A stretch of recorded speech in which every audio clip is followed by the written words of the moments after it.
नमस्कार, मेरा नाम प्रदीप कृष्णात्रे है और हम लोग कंटेंट एनालिसिस या क्वांटिटेटिव कंटेंट एनालिसिस पे आगे बात करते हैं।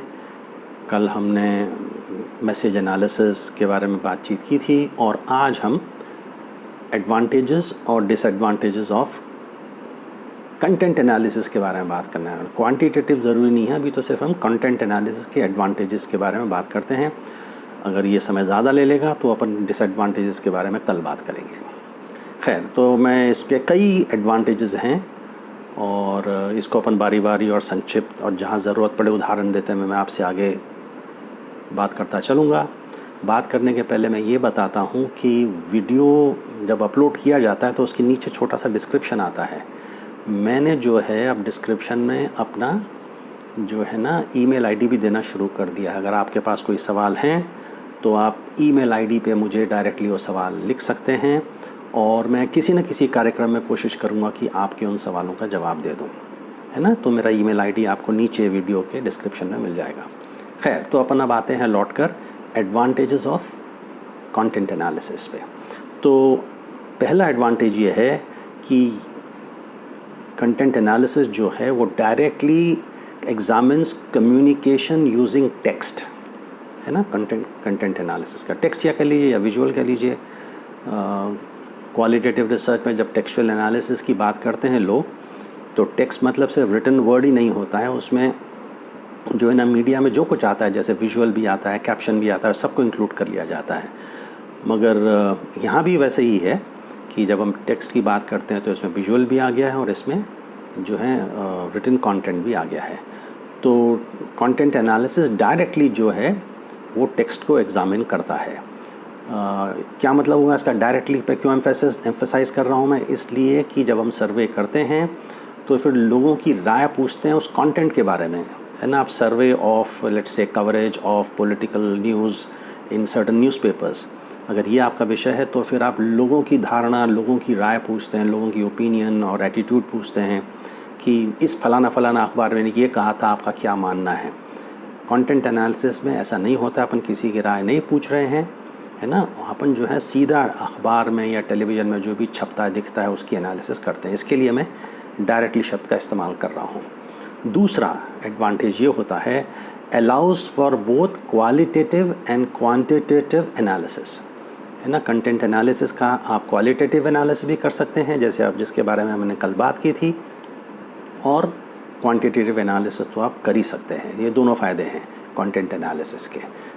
अगर आप सर्वे करते हैं तो आप ज़्यादातर जो है ना क्वांटिटेटिव कंटेंट एनालिसिस करते हैं। अगर आप समझे किसी और तरह की क्वालिटेटिव एनालिसिस करते हैं, जैसे आपने छोटा सा उदाहरण देता हूँ, जैसे आपने फोकस ग्रुप डिस्कशन कर लिया, तो उसमें आप जनरली जो है ना वो क्वालिटेटिव एनालिसिस करते हैं। मगर कंटेंट एनालिसिस में दो मुख्य धाराएं हैं। मेथोडोलॉजिकली आप क्वांटिटेटिव भी कर सकते हैं, आप क्वालिटेटिव भी कर सकते हैं। तीसरा, provides valuable historical and cultural insights over time. अगर आपने, जैसे मैंने कल एक उदाहरण दिया था, आप ये जानना चाहते हैं कि फ़िल्मों में महिलाओं का चित्रण कैसे किया गया पिछले 50 साल में, आप कर सकते हैं। तो आपको यहाँ कल्चरल इंसाइट्स भी मिलते हैं कि पहले 1950 और 60 में फ़िल्मों में महिलाओं को किस तरह से ट्रीट किया जाता था, हीरो और हीरोइन कितने एक दूसरे के करीब आते थे, है ना, और आजकल कितने करीब आते हैं। तो distance in order to show love scenes कैसे बताएंगे आप उसको, ना। तो क्या इसमें कोई फ़र्क आया है पिछले 50 सालों में? हिस्टोरिकली भी आप इसको ऐसे कर सकते हैं कि पहले महिलाएं कितनी जो है ना वो वेस्टर्न ड्रेसेस पहनती थी और आजकल कितनी वेस्टर्न ड्रेसेस पहनती हैं फ़िल्मों के अंदर। ये बातें, कितने कपड़े पहनती थी, कितने कम कपड़े या ज़्यादा कपड़े आज पहनती हैं। माँ का चित्रण कैसे हुआ, इस पे तो काम हुआ है हिंदुस्तान में, क्वालिटेटिव काम हुआ है, बहुत अच्छा काम हुआ है कि माँ का चित्रण बदलते हुए समय में कैसे फ़िल्मों ने उसको प्रदर्शित किया है। खैर, तो ये दूसरा हो गया। हिस्टोरिकल एंड कल्चरल इंसाइट्स आप डेवलप कर सकते हैं। जैसे समझिए आपके पास 100 साल पुराना कोई अखबार मिल गया, तो 100 साल पहले अखबारों में किस तरह की ख़बरें कैसे छापी जाती थी और उसका ज़माना कैसा था, आप उसके करीब अप्रॉक्सीमेशन उसका कर सकते हैं उन अखबारों का अध्ययन करके।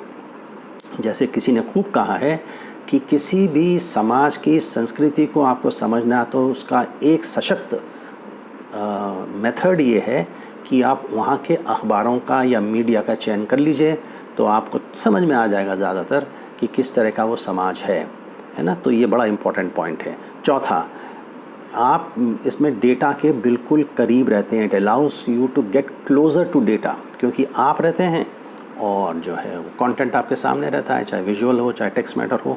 तो इसका बड़ा advantage, allows closeness to data. जैसे आप सर्वे करते हैं तो डेटा के इतने क्लोज नहीं रहते हैं आप, है ना। तो कंपैरेटिवली भी स्पीकिंग करें तो आप अखबार का अध्ययन कर रहे हैं, प्रिंट मीडिया का, तो आप बिल्कुल क्लोज हैं, आप सब पढ़ रहे हैं जो आपके सामने लिखा हुआ है। अगला point, coded from the text can be statistically analysed. जो आप भी एनालिसिस करते हैं क्वांटिटेटिव रूप से, बेसिकली उसको आप स्टैटिस्टिक्स के द्वारा भी अध्ययन कर सकते हैं। मैं आगे चल के कुछ और कंटेंट एनालिसिस की जो मास्टर्स की थीसिस हैं और पीएचडी डिसर्टेशन या थीसिस हैं उसका उदाहरण देते हुए चलूँगा और बताऊँगा कि किस किस तरह से जो है स्टैटिस्टिकल एनालिसिस का, कोई सिंपल स्टैटिस्टिकल एनालिसिस भी कर सकते हैं, जैसे जिसको कहते हैं अपन यूनिवेरिएट स्टैटिस्टिक्स। फ्रीक्वेंसीज काउंट करके आपने दे दिया। आप बाईवेरिएट एनालिसिस भी कर सकते हैं। क्रॉस टेबुलेशन बिल्कुल सरल और बड़ा काफ़ी ही सुंदर और सशक्त उदाहरण है बाईवेरिएट एनालिसिस का। या आप जो है ना रिग्रेशन जैसे मल्टीवेरिएट एनालिसिस भी कर सकते हैं। तो आपने किस तरह से अपनी हाइपोथेसिस लिखी है, आपकी हाइपोथेसिस आप कितनी गहराई से उसका अध्ययन करना चाहते हैं, ये जो है आपका डिपेंड करता है कि आप कौन सी स्टैटिस्टिकल एनालिसिस करना चाहते हैं। अगला point, unobtrusive means of analysing interactions. ये सबसे महत्वपूर्ण बात है आजकल। अनऑब्स्ट्रूसिव का मतलब ये हो गया कि कोई दखलंदाजी नहीं है। आप हैं और आपके सामने अखबार है, आप हैं और आपके सामने जो है रिकॉर्डेड प्रोग्राम है, टेलीविज़न प्रोग्राम है। अनऑब्स्ट्रूसिव है ना। सर्वे जो है ऑब्स्ट्रूसिव मेथड है। ऑब्स्ट्रूसिव का मतलब ये है कि कोई अपना काम कर रहा है, आप सर्वेयर जो इसके सामने इन्वेस्टिगेटर चला जाता है, उसको रोकता है, उससे बातचीत करता है, तो ये ऑब्स्ट्रूसिव मेथड्स हो गए। भाई लोग अपना काम करेंगे, अपना समय निकाल के आपको समय देंगे, दे देते हैं, बात दूसरी है, मगर वो ऑब्स्ट्रूसिव मेथड कहलाता है। ये अनऑब्स्ट्रूसिव है। आप हैं और सामने आपके अखबार रखा हुआ है या टेलीविज़न कार्यक्रम का एक आपका एपिसोड रखा हुआ है, उसका आप अध्ययन करते हैं। सो इट इज़ एन अनऑब्स्ट्रूसिव जो है ना मेथड ऑफ एनालाइजिंग इंटरैक्शंस। अगला पॉइंट है, provides insight into complex models of human thought and language use. कि आप ऐसे भी कर सकते हैं कि एक अखबार में, जैसे एक ज़माने में कहा जाता था ना कि जनसत्ता की हिंदी जो प्रभाष जोशी लिखा करते थे और दूसरी तरफ जो राजेंद्र माथुर की हिंदी थी, आप ये भी कंपेयर कर सकते हैं, है ना। लैंग्वेज यूज़ कैसे होती है। और जैसे आप कहते हैं कि जब प्रभाष जोशी जो लिखा करते थे तो उसमें जो है एक तरह से माटी की सुगंध आया करती थी, मतलब बिल्कुल ज़मीन से जुड़ी हुई, मध्य प्रदेश से निकली हुई भाषा का वर्णन जो अगर आपको देखना था तो आपको प्रभाष जोशी की हिंदी में आप देख सकते थे। तो आपको जो है ना complex models of human interactions के बारे में अगर आप जानना चाहते हैं, लैंग्वेज यूज़ के बारे में जानना चाहते हैं, तो फिर जो है ना आप कंटेंट एनालिसिस कर सकते हैं। एक और उदाहरण देता हूँ आपको। अब ये फिल्म मैगज़ीन में देख ले, फिल्मी मैगज़ीन्स में या स्पोर्ट्स राइटिंग में भाषा का किस तरह इस्तेमाल किया जाता है। स्टारडस्ट ने सालों पहले बहुत अच्छा काम शुरू किया था। उसने एक तरह की इंग्लिश लिखना शुरू कर दी, जिसको आप जो लोग पुराने हैं जानते हैं, उसको हिंग्लिश कहते थे, कि हिंदी के शब्दों के साथ साथ वो अंग्रेज़ी लिखा करते थे। तो स्टारडस्ट ने इस तरह की काम शुरू की थी। स्पोर्ट्स में आपको एक गुंजाइश रहती है, एक छूट होती है, एक फ्लेक्सिबिलिटी होती है, क्रिएटिव एक्सप्रेशंस आप स्पोर्ट्स जर्नलिज्म आपको सुविधा देता है, वो स्कोप देता है आपको कि आप अच्छी तरह से अपनी बात कह पाएँ, जो शायद पॉलिटिकल रिपोर्टिंग में या दूसरी गंभीर किस्म की रिपोर्टिंग में आपको कम देखने को मिलती है। तो इस तरह की लैंग्वेज का भी जो है ना आप अध्ययन कर सकते हैं। तो ये इस कंटेंट एनालिसिस आप कर सकते हैं। अगला, when done well is considered a relatively exact research method. Exact का मतलब ये है कि जो आपके सामने हैं उसको आप एनालिसिस करते जा रहे हैं। तो ये अगर अच्छी तरह से करिए अपने कंटेंट एनालिसिस, तो अपने आप में ये बड़ा ही महत्वपूर्ण and very exact communication research method है। इस पर किसी तरह का सवाल नहीं उठा सकते कि भाई क्योंकि कम्युनिकेशन डिसिप्लिन से आया है, सोशियोलॉजी, एंथ्रोपोलॉजी, पॉलिटिकल साइंस और साइकोलॉजी ने नहीं दिया है, इसके लिए हम इसको नहीं मानते। ऐसी बात नहीं है। कंटेंट एनालिसिस, जैसे मैंने आपको पहले ही बताया है, अलग अलग जो है ना डिसिप्लिन्स भी इस्तेमाल कर रहे हैं। पॉलिटिकल साइंस वाले भी कंटेंट एनालिसिस इस्तेमाल करते हैं। एक बहुत ही महत्वपूर्ण शांतो अयंगार हैं, उन्होंने पॉलिटिकल कम्युनिकेशन, डासूल पूल नाम से भी बहुत पुराने ज़माने में पॉलिटिकल कम्युनिकेशन, हालांकि विभागों में, हमारे कम्युनिकेशन के विभागों में कम पढ़ाया जाता है, अलग से डिसिप्लिन हो जाए। पॉलिटिकल कम्युनिकेशन में इतना काम हुआ कि कुछ जगह तो उसको अलग एक धारा और डिसिप्लिन मान के विश्वविद्यालयों में पढ़ाया जाने लगा है। ये काम हिंदुस्तान में तो नहीं, मगर बाहर ऐसा होता है। और शांतो अयंगार वगैरह वगैरह का बड़ा महत्वपूर्ण इसमें योगदान रहा है। तो बड़ा एग्जैक्ट साइंस है, कम्युनिकेशन रिसर्च मेथड है, और इसमें किसी को शक और शुबा नहीं होनी चाहिए। Content analysis readily understood and N inexpensive method है।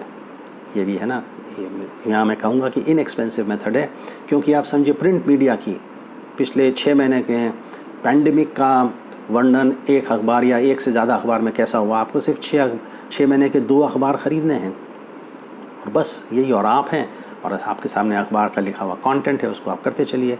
बड़ा ही पेनस्टेकिंग काम रिसर्च का होता है, कंटेंट एनालिसिस का होता है, मगर ये प्राय जो है इनएक्सपेंसिव मेथड ऑफ रिसर्च है ये।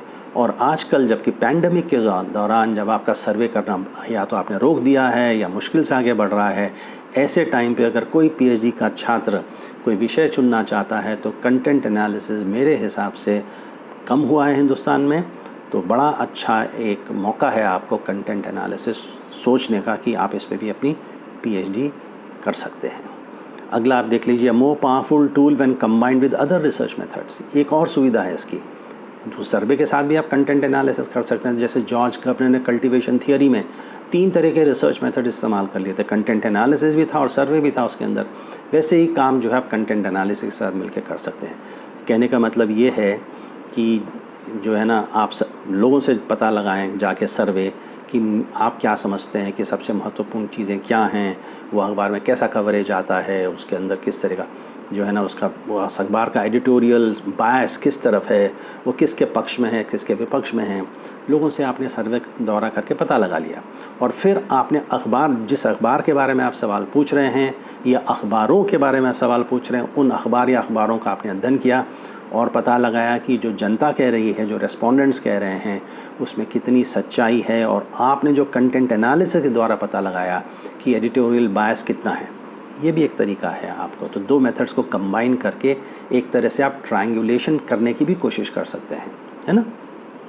और आखिरी भी ये है, it's very useful for analysing historical material, specially for documenting trends over time. अपन ने इसके बारे में अलग अलग तरह से 2 तरह बातें की हैं, वो पॉइंट फिर मैंने आपको यहाँ दोहरा के बता रहा हूँ कि आप ये जान सकते हैं कि हिस्टोरिकल मटेरियल क्या है। जैसे मैंने कहा ना कि अगर 50-100 साल पहले का अखबार आप देखना चाहते हैं, आप ये जानना चाहते हैं कि ये कॉलोनियल टाइम्स के बारे में आज़ादी के पहले अखबारों ने किस तरह का चित्रण किया है। जैसे टाइम्स ऑफ इंडिया जो है वो बेनेट कोलमैन ने शुरू किया था, अंग्रेज़ों का अखबार था एक ज़माने में वो। तो टाइम्स ऑफ इंडिया में और कोई जो देसी अखबार था जो बिल्कुल जो है ना हिंदुस्तानियों ने निकाला था, जैसे गांधी जी ने निकाला था, इन दोनों अखबारों में क्या कवरेज का डिफरेंस है, अगर इसकी कंटेंट एनालिसिस भी आप कर सकते हैं तो हिस्टोरिकल टाइम पे डॉक्यूमेंट करके आप ये बता सकते हैं कि किस तरह से जो है अलग अलग अखबारों ने अलग अलग तरह से किसी एक या एक से ज़्यादा विषय का चित्रण किया था। तो हम लोग इसको आज यहीं रोकते हैं, क्योंकि हमने एडवांटेजेस के बारे में काफ़ी बात कर ली है और कल जो है हम डिसएडवांटेजेस ऑफ कंटेंट एनालिसिस के बारे में बात करेंगे। धन्यवाद।